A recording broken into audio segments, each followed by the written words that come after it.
Hey y'all, it's Trish with Arch Legacy Firm. Thank you so much for joining me for Whiskey and Wills. As y'all can probably hear, I almost have zero voice right now. So I'm really gonna make this one short, sweet, and to the point. And it's what happens to your LLC or your business if you pass away. So a lot of people don't realize that their business will actually go through probate if they pass away. And that's honestly one of the last things you want to happen. Usually I see it a lot with a lot of my clients that if they own a business, one of them usually owns it by themselves, the big account's in their name, especially if it's any type of professional business. So what happens if that spouse passes away?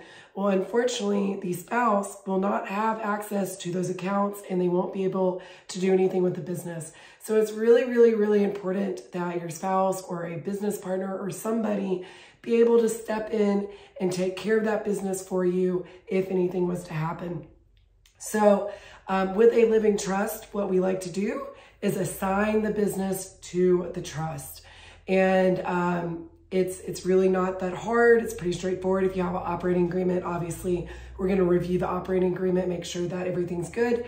The smaller the business, the easier it is. The larger the business, obviously there's a few hurdles and everything we want to check to make sure that it's done properly and that it's going to work.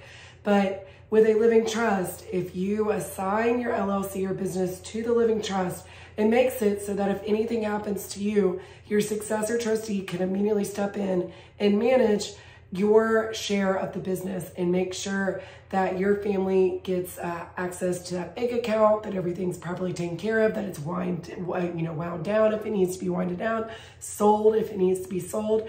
So there's so many things that can happen. But if your business isn't in a living trust and you own it by yourself and something happens to you, your business will go through probate. And that could take however long probate takes where you live. And if it's contested, of course, it can take longer. If it's a more complicated estate, of course, it can take a lot longer.